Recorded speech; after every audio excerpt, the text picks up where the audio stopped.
ต่ำเลยเนาะมันจะจ่อนึงเนาะใช่ผ้ากระจาดปิดไปเลยแล้วมันหาหูออกหูเข่าบ่ได้แล้วน้องบ่จอยแม่นั่นแล้วบ่โดยเพราะว่าข่อยถามน้องๆแถวนี้ก็มีแต่ว่าไปเฮ็ดงานอยู่เวียงนะพี่น้องไปเฮ็ดงานนั่นอยู่ฝั่งไทยนี่ยังบ่เคยไปขนาดว่าผู้มีอายุหลายกว่าเราแล้วนะ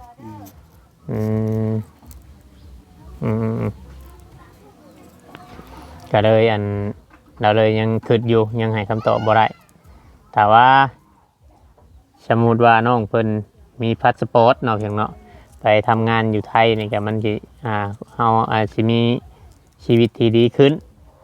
ถ้าว่าเฮาฮู้จักเป็นคนทำมาหากินหรือว่าเป็นคนที่ว่าฮู้จักเฮ็ดเวียกเนาะ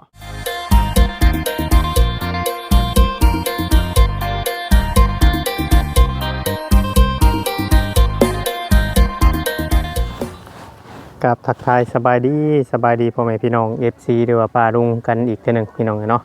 FC ที่หักแพงเบิดสุขุทุกคนทางฝั่งลาวฝั่งไทยหรือว่าอยู่ทางต่างประเทศเนาะเพียงเนาะแม่ๆ FC ที่เข้ามาเบิ่งมาชมเนาะเพียงเนาะเข้ามาติดตามพี่น้องเอ้ยคอยกดไลค์กดแชร์ตอนนี้สิเข้าหาน้องพัดอีกคลิปนึงพี่น้องเนาะเข้าหาน้องพัดอีกคลิปนึงเพราะว่ามีทั้งพี่อยู่ทางฝั่งไทยเพิ่นอีกคือเก่าเนาะเพียงเนาะเพิ่นได้ฝากเงินมาจำนวน500 บาทพี่น้องเนาะแต่เพิ่นให้บ่เวียง100นึงเนาะเพียงเนาะเพิ่นให้บ่เวียง100นึงแล้วก็ยังเหลือ400เนาะเพียงเนาะแต่สิมาให้ทั้งน้องเพิ่นเนาะเพียงเนาะแล้วก็เพิ่นว่าเห็นสมควรสิเอาเงินให้บ่หรือว่าสิซื้อสิ่งของให้บ่หรือว่าซื้อข้าวให้บ่แต่ว่าเนาะเพียงเนาะเฮาเอาเงินให้แล้วก็เพราะว่าเฮาสิให้น้องเพิ่นซื้อข้าวนั่นแหละพี่น้องเนาะเขาใช้น้องเพิ่นชื่อเขาแต่ว่าเวียงแตกเป็นเงินกีบมาเนาะเพียงเนาะแตกเป็นเงินกีบมาได้ในเงินพอแถวนี้มันก็ชนบทเนาะเพียงเนาะจังใดก็มาเบิ่งมาชมน้ำกันพี่น้องเนาะเดี๋ยวจะเอาไปให้เพิ่นพี่น้องเนาะเพราะว่าการขึ้นมาพี่มันก็ไกลพี่น้องเนาะการขึ้นมาพี่มันก็ไกลแล้วก็เฮาก็บ่ได้คอยมาถ่ายเรื่อยนะพี่น้อง FC หลายๆคนเพิ่นก็อยากให้มาเรื่อยแน่เพิ่นว่าเนาะเพื่อว่ามีการมองเห็นเพื่อว่าผู้รักผู้ใหญ่จะชดช่วยเนาะเพียงเนาะแต่ในระยะทางนี่มันใกล้พี่น้องเนาะมื้อนี้ก็คือว่ามี2คนเนาะเพียงเนาะที่ว่าเพิ่นให้เฮามาแล้วเฮาก็มาเป็นสะพานบุญให้เพิ่นเนาะเพียงเนาะในคลิปนี้เฮาก็สิเอาเป็นของเอื้อยเพิ่นอยู่โคราชเนาะเพียงเนาะเดี๋ยวเบิ่งชื่อเพิ่นอีกก่อนบ่เวียงก็ดื่มเลยพี่น้องเนาะเพิ่นอยู่โคราชแจ้งหน่อยบัตรชีไปบอกน้องผัดขอบบุญขอบคุณเพิ่นบัตรชีบ่ฮู้มาจักได้เนาะพี่น้องเอื้อยสุภาพรเนาะเพียงเนาะหรือว่าเพิ่นสำหรับน้องผัดเพิ่นสิเป็นแม่บ่คือว่าแนวใดเนาะเพียงเนาะแต่ว่าเฮาได้คุยกับเพิ่นทางแชททางหยังเนี่ยเฮาได้นั้นทางเอื้อยสุภาพรอยู่ทางฝั่งไทยอยู่โคราชเนาะเพียงเนาะจังได้ก็เข้าไปเบิ่งไปชมนํกันพี่น้องเอ้ยเนาะพี่น้องเอ้ยมาก็บ่จอยเก่าพี่น้องเอ้ยเนาะโดยเดี๋ยวจะเข้าพร้อมกันเลยน้องบ่จอยเนาะผู้เพื่อนน้องพัดพี่น้องเอ้ยจังไดก็เบิ่งชมนํกัน FC หลายคนเพิ่นก็รอถ่ายอยู่เดี๋ยวเฮามาถ่ายคลิปนี้แล้วเฮาก็สิได้เดินทางเนี่ยพี่น้องเดินทางไปต่อเพราะว่าหลายๆบ่อนเนาะพี่น้องเฮาก็สิได้ไปเฮ็ดเวียกเฮ็ดงานของเฮาต่อนะนี่แหละเพื่อนเพิ่นพี่น้องเนาะหลายๆคนก็บ่เห็นดีนำแหละจริงคือว่าเวียงซื้อมามื้อนี้เนาะพี่น้องเนาะเพราะว่าบางคนกันแต่ว่ามันหอมแห้งมันน้อยแห้งนะพี่น้องที่ว่านั่นพี่น้องเอ้ยเนาะเดี๋ยวขึ้นไปเทิงก่อนทางน้องพัดเพิ่นสบายดีเด้อเลยนึกขึ้นมาเพิ่นก่อนเพิ่นยังบ่ได้เก็บเลยพี่น้องเอ้ยยังปูอยู่ได้ที่นอนนี่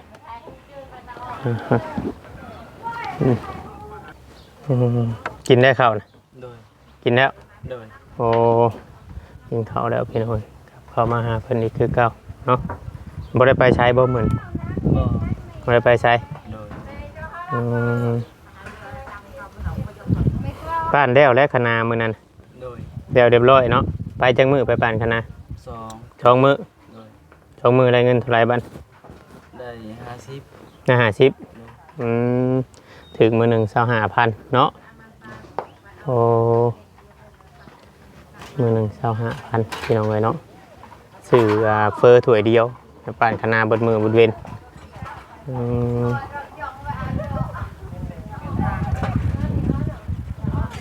เจ้าอันอ้ายสิขอถามแบบเจ้าพ่อเจ้ายังมีอยู่บ่คือว่าแนวใด พอตายแล้ว พ่อตายบ่ โดย โอ้พ่อคนน้ำบ้านนี่บ่ บ่คนอยู่บ้านโพสิแก้ว โพสิแก้วทางไปธาตุโพนพุ โดย อืมเจ้าเคยเมื่ออยู่บ่ทางคุณกะ เคย เคยเมื่ออยู่ โดย เคยเมื่อดินเมื่อหัวอยู่เนาะเชียร์โดนเติบหรือบ่พอ โดนแล้ว โดนแล้วเนาะ โดย แม่เจ้าจักปีแม่เจ้าหูอยู่บ่คนเฒ่าเติบบ่ บ่ได้เท่าปานใดเนาะ อืม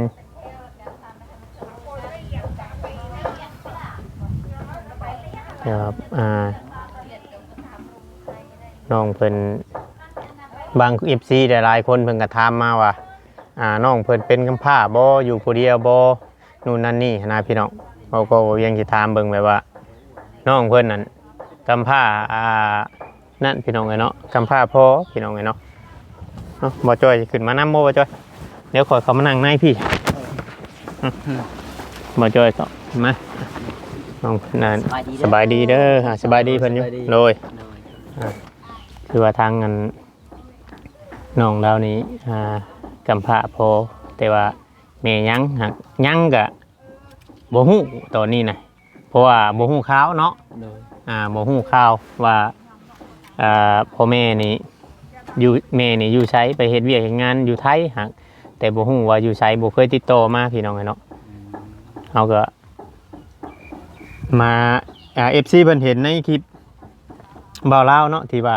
เพิ่นถ่ายเนาะเพิ่นถ่ายทำลงไปแล้วเพิ่นก็ฝากเงินมาให้เฮาซื้อเครื่องซื้อของมาให้พี่น้องเด็กๆน้อยๆเนาะเพียงน้องเนาะ FC หลายๆคนเพิ่นก็บ่เห็นดีปานใดที่ว่าเวียงซื้อปลากระจาดเพิ่นว่าย่านมันฮอดอันชื่ออันปลาตังนี่ปลาตังนี่เพิ่นย่านมันฮอดหากแต่ว่า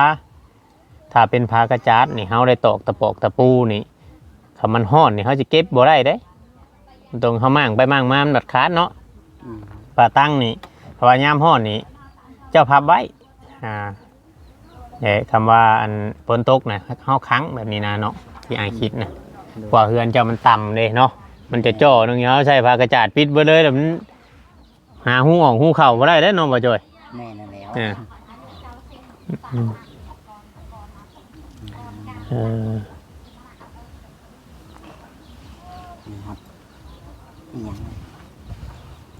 บ่ได้มีผู้บอกบ่ได้มีมาบอกไปเฮ็ดเวียกอีกบ่มื้อ บ่ บ่มีเนาะ โดย เพิ่นเอาเข้าให้ชองปองนะเจ้าไปไว้ใช้เขา ยังบ่ทันได้เอา ท่านได้เอาบ่ โดย มันเอาแล้วเจ้าก็ขึ้นมาไว้เฮือนนี้ โดย มันบ่ได้เหี่ยบ่เอาไว้เฮือน บ่ บ่เคยเหี่ยบ่ บ่ อืมข้าวซองปองนี่กินจักมื้อบัด ประมาณทิศปลาย ข้าวซองปองกินเป็นทิศปลายพุ่นได้บ่จ้อยเจ้าไปเฮ็ดอะไรกินคือว่าทิศปลาย บ่หนึ่งเอา หนึ่งหักแล้วติ๊บแล้วนี่บ่ตัวนี้บ่ คือหลายทิศแท้ ทำนะมึงกินช่องเถื่ออะไรหังกะติ๊บน้อยๆหังกะกินช่องเถื่อบกลงแต่ซ้ำนั้นกินกับยังเมื่อกี้นี่ กินกับมะม่วง กินข้าวกับมะม่วง โดย กินข้าวกับมะม่วงในเมื่อกี้เนี่ยพี่น้องเอ้ยอืมกินข้าวกับมะม่วงพี่น้องเอ้ยเนาะนี่แหละพี่น้องเอ้ยเนาะ โดย ข้าวกับมะม่วงโซมะม่วงเอามาแต่ทางคุณบอกคือว่านั่น เอามาในทางตะแล้วพุ่น คอน้ำข้าวเจ้าบอกคือ มันหล่น โอ้มันโดนเนี่ยเลยเก็บเอา โดย อืมเป็นอะไรอันเรื่องที่ไอ้ายถามยังขีดลายมือบอกคือคิดหน่อยมือนะฮะ เฮ้ยไปเฮ็ดงานหั่นบ่ เพราะอันเรื่องไปเหตุงานเหตุยังกะยังบ่ได้นั่นแบบว่าเรื่องนี้เรื่องบัตรเรื่องหยังเจ้าคืดอยากเฮ็ดหรือว่าเจ้าคืดอยากไปอยู่บ่นู่นน่ะนี่นะนี่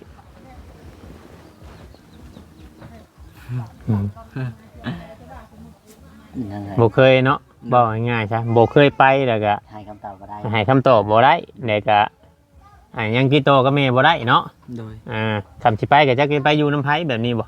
โดย เพราะว่าข่อยถามน้องๆแถวนี้ก็มีแต่ว่าไปเฮ็ดงานอยู่เวียงหั้นนะพี่น้องไปเฮ็ดงานนั่นอยู่ฝั่งไทยนี่ยังบ่เคยไปขนาดว่าผู้มีอายุหลายกว่าเราแล้วนะ อืม อืมก็เลยเราเลยยังคิดอยู่ยังให้คำตอบบ่ได้แต่ว่าสมมุติว่าน้องเพิ่นมีพาสปอร์ตเนาะเพียงเนาะไปทำงานอยู่ไทยนี่ก็มันสิเฮาอาจสิมีชีวิตที่ดีขึ้นถ้าว่าเฮาฮู้จักเป็นคนทำมาหากินหรือว่า เป็นคนที่ว่าฮู้จักเฮ็ดเวียกเนาะ เรื่องเหตุงาน เฮ็ดเวียกเฮ็ดงานมันก็อาจจะอันนั้นขึ้นหั้นนะพี่เนาะมันแบบเก็บเงินเก็บคำได้นั่นคือเฮาอาจจะมาพัฒนาหรือว่าสานต่อเฮือนสานด้านเป็นของที่แม่ตั้งเสาไว้ให้เนาะเพียงเนาะ จะเป็นไปได้เนาะ ก็เป็นไปได้ก็แต่ว่าอย่างคือเฮาเข้ามาถ่ายถ้ำนี้เนาะเพียงเนาะคำว่ามีผู้ใหญ่ใจบุญเบิ่งหรือว่ามีผู้ใหญ่ใจบุญเห็นเนาะมันสะดุดตาเพิ่นหรือว่าบุญสมพงษ์กันเนาะมาแต่ศาสตร์ปางโกนแบบนี้นะพี่น้องทั้งเทื่อเพิ่นอยากชดช่วยอันนี้ก็เฮาก็ยังเว้าบ่ได้เนาะ แม่ เพราะว่าหลายๆเคสหลายๆครอบครัวบางเทื่อบางทีเพิ่นก็ยังช่วยได้พี่น้องแต่ว่าอันนี้เฮาก็มันบ่แน่นอนหั้นนะในการถ่ายคลิปเด็กการช่วยเหลือนี่มันแล้วแต่ปัจจัยของผู้รักผู้ใหญ่อันนี้นะ โดย คำบ่มีผู้ถ่ายกับบ่มีผู้เห็นเว้าง่ายๆใช่น้องดาย โดย คำบ่มีผู้ถ่ายลงกับบ่มีผู้เห็น ก็บ่มีคนรู้จักอีกเนาะ แม่น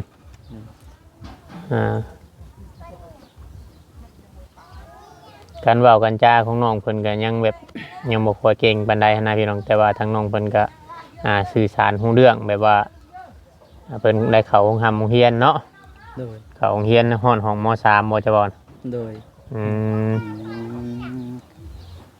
ก็ถือว่าโอเคอยู่เด้ โดย เจ้าซื้อเอาบ่เซาที่ว่าเจ้ามาเฮ็ดอันนี้ ซื้อเอา ต้นเท่าไรเขาขายให้ ต้นละ30,000 อืมหาเงินเนี่ยไรชื่อเสามาจังใดว่าคือจะเฮ็ดเทือนเฮ็ดหยัง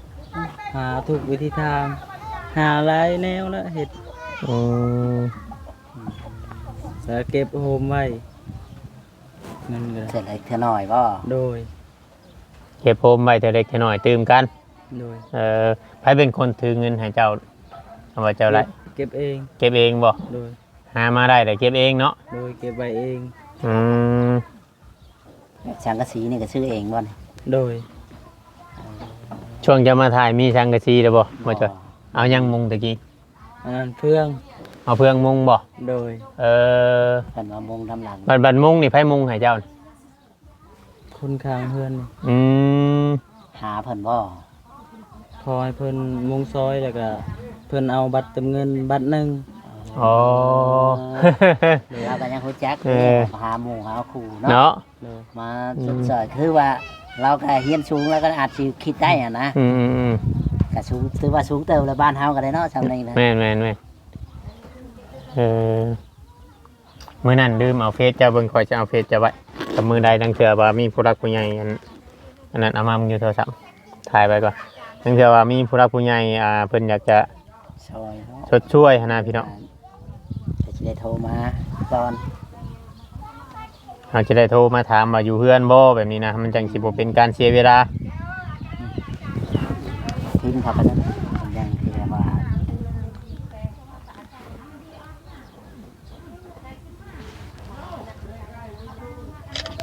คนหาของข่อยรถเนาะ อืม จักหน่อยมันสิบ่ได้เป็นเพื่อนกันมัน สิยากอีก ยากอีกเด้ ทางน้องพัดเนี่ยก็อยู่แบบนี้เลยเนาะพอดีเอากันน้องๆเนี่ยกับบไปลิ้นน้ำหมูอยู่บ่ บ่ ส่วนน้อยเนาะ โดย ผู้คอยไปเด่นน้ำคนบ่ ไปอยู่บางเทื่อก็ไป มันแล้วแต่จังหวะเนาะ โดย ขันยามเห็นให้เห็นหน้านี่ก็ไปเห็นน้ำเขาอยู่บ่ เฮ็ดโดย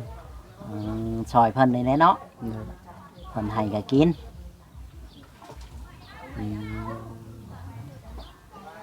ชาวเฮือนนี่เป็นเฮือนแม่เจ้าบ่เห็ด โดย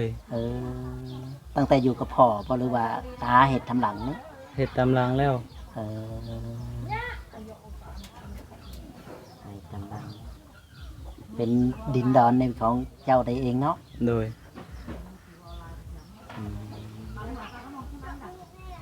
อ่าอยู่กว้างไปได้นะมันแคบ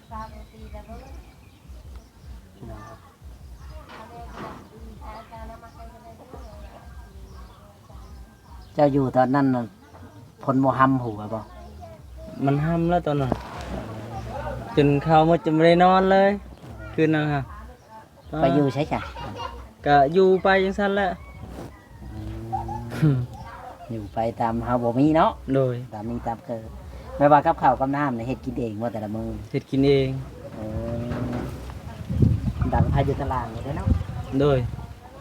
ได้ก็มาเฮ็ดกินหาขอเคยไปขอกินอยู่บ่ บ่ บ่เคยเนาะ โดย แต่ว่าหามากะมาเฮ็ดอยู่เฮ็ดกินมันข้าวมันน้ำกินอันนี้เอามาเห็นยังมาอย่างนี้ บ่สิเอาไว้ตอกใส่เฮือน ก็เลยบ่ได้เฮ็ดซ้ำมันบ่มีมันบ่ครบตะปู เออหนูมีตะปูเลยบ่ได้เฮ็ด โดย ใส่ผ้า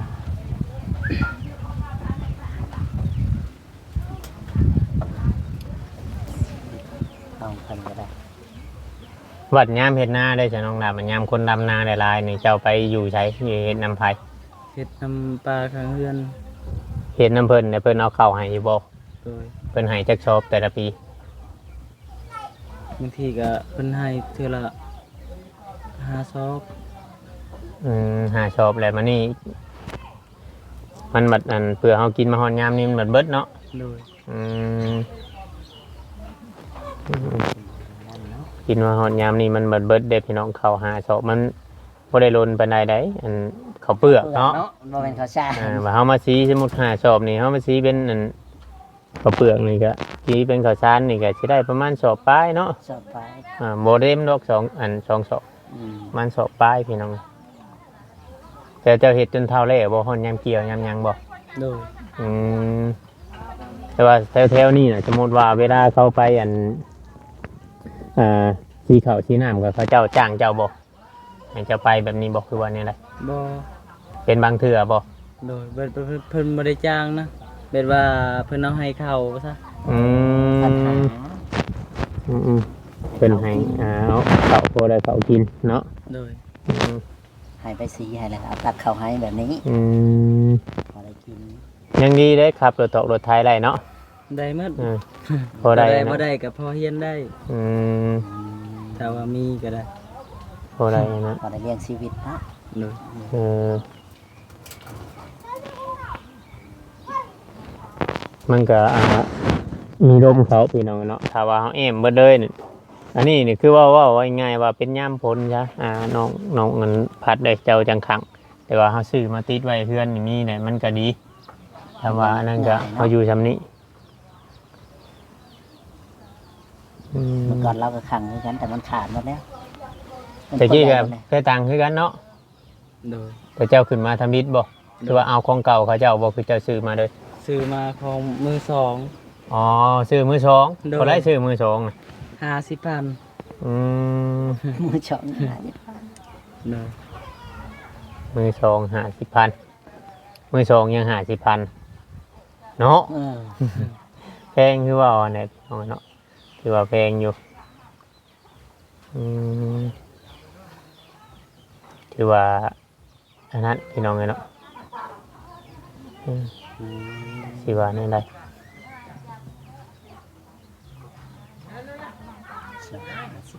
ซื้อไปพอได้คั่ง แบบลำไห้ลำหน้ารับจ้างนี่ก็ไปอยู่เนาะ โดย ยามนี่เคยหาเงินอันเองเนี่ยหาเงินเก็บแบบว่าอันนั้นนี่เคยได้หลายที่ชุดนี่เท่าไรแบบเงิน เคยได้เงินหลาย บางทีก็2-3แสน4-5แสนละ บ่ฮอดล้านบ่ บ่ โอ้ จากมื้อน่ะ4-5แสน มันก็หลายมือเติบเลย โคมกันเนาะ โดย บ่ได้ไปหาอันบ่ได้ไปหาปีนกี่ชงกี่ซี่บ่ บ่ อืม มีแต่หาเฮ็ดเวียกรับจ้างไปนะ ทั่วไปเนาะ โดย อ๋อ มีเวียกหยังเพิ่นจ้างก็เฮ็ด ไป เนาะ จ้างก็เฮ็ดเนาะ โดย โ โอ้ ว่าเขาก็ฮู้จักจะไปถึงจังหาเนาะเลี้ยงชีวิต แม่น เพราะเอาตัวให้มันรอดเนาะ ๆเอาตัวเองให้ ให้มันรอด ให้รอดนะว่าง่าย มันรอดแต่ละมื้อว่า ตัวเองให้รอดแต่ละมื้อเพื่อความอยู่รอดนะเพื่อความอยู่รอดเพราะว่าเฮาบ่มีอันแม่มีพ่อว่าง่ายๆถ้าอยู่อาศัยอยู่นำญาติพี่น้องยังดีแต่ว่ามีดินอยู่เนาะ ยังดีแต่ว่ามีดินอยู่ดินตอนนี้ครับคือว่าเพิ่นแบ่งให้แม่ดาวพี่น้องเนาะถ้าว่าน้องพัดหาเงินหาคำได้หรือว่าอยากจะสานต่อหรือว่าเฮ็ดเฮือนเฮ็ดหยังขึ้นนี่ก็สามารถเฮ็ดได้บ่ได้ว่าหยังเนาะ โดย พี่น้องเนาะจักสิว่าแนวใดในชีวิตการเป็นอยู่เฮาก็อยากให้อันFC ช่วยอยู่มันก็คลิปมันก็บ่ขึ้นสูงนะการขึ้นฟีดมันบ่ขึ้นสูงเนาะ แม่น สิว่าแนวใด เห็น มันอาจจะมีผู้รักผู้ใหญ่มองบ่เห็นนะพี่น้องเขาโลกโซเชียลมันก็มันต่างกันในบางคลิปบาง FC เพิ่นว่าบ่อยากให้ถ่ายกระแสดราม่านู่นนั่นนี่นะพี่น้องแต่ว่ามันแบบเฮามาแยกออกมาถ่ายอีกแบบนี้นะมันบ่มีคนเห็นเลยในช่องของเฮานะจักมันเป็นอะไรเนาะบ่จ่อย แม่นมีเงินคนเบิ่งว่าซั่นซิ มันยอดวิว น้อย ค่อนข้างน้อยแฮงพี่น้องเอ้ยเนาะ น้อยหลาย ยอดวิวค่อนข้างน้อยแฮงเฮาแฮงอยากให้มีผู้รักผู้ใหญ่ช่วยคนที่ว่า ลำบากเนาะ ลำบากกำลังแบบว่าขาดโอกาสนะพี่น้อง ให้มีโอกาส ให้มีโอกาสขึ้นมานั่นคือพอไล่ลืมปากไล่เนาะถ้าว่ามีคนอยากเอาไปเฮ็ดเวียกเฮ็ดงานอยู่ลาวเลยเอาลองตามไปแบบนี้บ้าน ไปได้เดียวพอ ไกลบ่ ไว้อยู่แถวๆสวรรค์เฮานี่แหละเนาะ บางทีก็ไปแล้ว สบาย โดย เพราะว่าบ่ง่ายๆคำใกล้นี่ยังใจยังแบบบ่เคยไปใกล้เดี๋ยวยังบ่ค่อยคิดในเรื่องไปไกลเนาะ โดย ตัวคนเดียวเราก็จะบอกกล้าเนาะ ก็ง่ายๆว่าคนยังบ่เคยไปเลยพี่น้องมันต้องใช้เวลามันก็อันนั้นเพราะว่าเฮาก็มีแต่ว่าต่อไปคนเฮานี่ มันต้องดิ้นรนไปมื้อหน้าน้องพัดเลย แม่น ถ้าเราฮู้จักทำมาหากินหรือว่านับมื้อต่อไปนี่เฮายังสิได้ลูกได้เมียเอาเนาะในอนาคตเฮายังสิสร้างครอบสร้างครัวหรือว่าเฮายังสิเป็นเทือนเป็นชานนี่บางเทื่อบางทีเฮาสิบ่ได้อยู่ในจุดนี้ได้บางเทื่อเจ้าไปเอาเมียทางไกลไปเอาเมียอยู่บ้านอื่น เจ้าก็ต้องได้ไปอยู่แล้วต้องได้ไปจากบ้านเนาะ บ้านจากเมืองอยู่แล้วเนาะมันบ่ได้อยู่แบบจุดเก่านะว่าง่ายๆมีแต่ว่าขอให้เฮานี่พัฒนาตัวเอง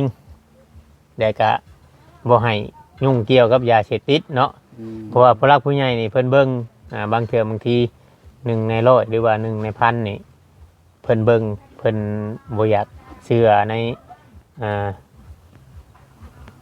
การเวลาที่อันน้อยนิดเนาะ แม่น เพิ่นก็เบิ่งไปเรื่อยๆบางคนน่ะเพิ่นช่วยไปแล้วไปติดงอมแงมไปติดสิ่งที่มันบ่ดีหันนะเพิ่นก็เลยบ่อยากให้เฮ็ดหันนะเด้อคำแนวใดมันบ่ดีหรือว่าสิ่งเสพติดนะบ่อยากให้เข้าใกล้ปานใด แม่น เนาะ พอห่างไกลๆก็ห่างไปรถเพื่อชีวิตของเฮาหั่นแหละ แม่น เพื่อชีวิตข้าวหนาต่ เพื่อ ไป YouTube เพิ่นเข้ามานี่ก็เพิ่นบังดีทุกคนนั่นแหละพี่น้องเอ้ยเนาะผู้รักผู้ใหญ่เพิ่นฝากมาบอกเฮาก็สิได้ฝากเติมอีก เฮาก็เลยพักพังน้องเพิ่นเนาะ คือว่ามามื้อนี้ก็มีเงินของอันทางพี่สุภาพรอยู่ทางโคราชพี่น้องเนาะเพิ่นฝากเงินมาให้ทางน้องพัดพี่น้องเนาะเป็นอันไทยน่ะ400พี่น้องเนาะแต่เฮาได้เป็นเงินกีบ260,000พี่น้องเนาะได้เป็นเงินกีบเพราะว่าเงินผ่านบัญชีเพิ่นนี่เพิ่นก็หักไปนํอยู่แล้วพี่น้องเนาะ แม่นแม่น เดี๋ยวเพิ่นสิเอาเงินให้ก่อน เพิ่นทำน้องเพิ่นซื้อหยัง แม่นให้ไปซื้อข้าวเด้บ่อันนั่น บ่ให้ซื้ออย่างอื่นเนาะ แม่น50 260,000 ให้ซื้อข้าวกิน โดย กิน ซื้อ ตัวเองอะแล้ว บ่มี ให้ซื้อข้าวนะ อืม เพราะว่าเฮาบ่ได้ซื้อมาเลยใบ10,000มีบ่บ่จอยเงิน10,000นำจะเดี๋ยวค่อยสิเอาให้260,000พี่น้องไงเนาะเพราะว่า บ่มี หึ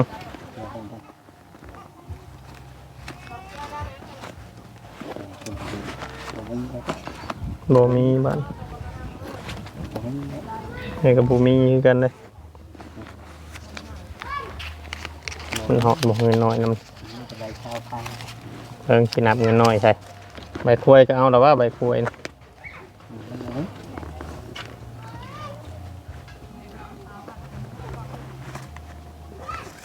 พอดีดอกใหญ่ดอกบ่จ้อยนี่มีเงินน้อยอยู่แล้วมันบ่มีใบ10,000เลยสิ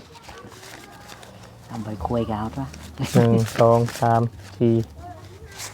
5 6 7 8 9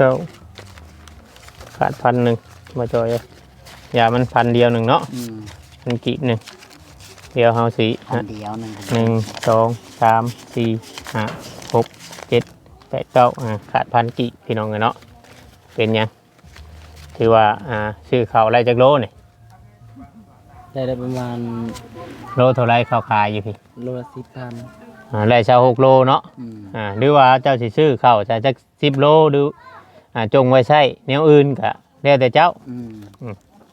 เงิน260,000พี่น้องเนาะสิมอบให้ทางอันนี้เป็นของอันพี่สุภาพรอยู่โคราชหรือว่าเจ้าสิเอิ้นเมเนาะก็ได้เนาะเป็น FC อยู่ทางฝั่งไทยเพิ่นเห็นเจ้าโจ้ยแห้งหรือว่าเดืองเนาะเพียงเนาะแต่ว่าเพิ่นก็อยากช่วยอยู่ก็ช่วยช้ำปัจจัยเพิ่นอันนั้นพี่น้องเนาะ พันไม่เนาะ ช้ำเพิ่นมีพี่น้องเนาะก็ยังถือว่าเป็นบุญของน้องมีแต่ว่าเฮาสิมอบให้น้องละ เลยใจ เอามาเด้อแต่ว่ามอบเงินให้ทางอันน้องพัดไว้ซื้อขาว จับขึ้นอยู่ให้เพิ่นถ่ายรูปจับขึ้น ได้ ได้ละเก็บไว้ซื้อข้าวซื้อน้ำเด้อ เลย ซื้อแนวเครื่องใช้ที่จำเป็นเนาะบ่จ่อยเนาะ แมน มีแต่ว่าฝากน้ำ FC หรือว่าผู้รักผู้ใหญ่พี่น้องไงเนาะถ้าว่าอยากจะชดช่วยน้องเพิ่นเนาะในเรื่องใดก็แล้วแต่พี่น้องเฮาก็สามารถที่เป็นสะพานบุญให้ว่าช่องทางใดก็แล้วแต่เนาะที่ว่าจะเป็นเบาจอยหรือว่าทีมงานของเฮาหรือว่าเวียงเองเนาะพี่น้องหลายๆคนที่ว่าเป็นยูทูบเบอร์ว่าง่ายๆใช่พี่น้องติดต่อเขามีช่องทางการติดต่อทุกคลิปพี่น้องไงเนาะในต้นคลิปพี่น้องไงเนาะโดนเติบหรือว่าบ่จอย เกือบครึ่งชั่วโมง ก็สิประมาณนี้ได้จ้ะน้องหลาเด้อ เลย เดี๋ยวเฮาสิได้ก็สิได้ขอโตวก่อนจังใดก็อยู่ดีมีแฮงเด้อขอบคุณทั้งผู้รักผู้ใหญ่เพิ่นซะทั้งแม่สุภาพร ทางแม่สุภาพร ขอให้อยู่ดีมีแฮง ขอให้อยู่ดีมีแห้ง เห็นงานการหยังก็ขอให้เจริญรุ่งเรืองเด้อ เป็นงานการยังกะขอให้เจริญรุ่งเรืองเด้อ สิ่งที่ว่าให้ลูกมาในมื้อนี้ก็ขอให้กลับคืนเป็น100เท่าพันเท่า สิ่งที่ว่าให้ลูกมามื้อนี้ก็ขอให้ได้กลับเป็นร้อยเท่าพันเท่า สาธุเนาะ สาธุ เนาะพี่น้องไอ้เนาะก็ขอบคุณทางพี่สุภาพรอยู่ทางโคราชเด้อเนาะที่ว่าให้ว่าเวียงเป็นสะพานบุญเอานำเงินจำนวน400 บาทพี่น้องมาให้ทางงานน้องพัดพี่น้องเนาะพอได้ซื้อข้าวเพิ่นว่าเนาะจริงๆก็เพิ่นอยากให้เฮาซื้อมานะมีแต่ว่าเฮาก็มาพี่แล้วก็ถือเครื่องถือหยังมาเนี่ยก็เลยให้น้องเพิ่นซื้อเองพี่น้องเพราะว่าแถวนี้เขาก็มีขายอยู่พี่น้องเนาะโลนึง10,000น้องเพิ่นว่านะพี่น้องก็ประมาณนี้แหละพี่น้องเอ้ยอยู่ดีมีแฮงเนาะขอบใจ FC กดไลค์กดแชร์พี่น้องเอ้ยสบายดี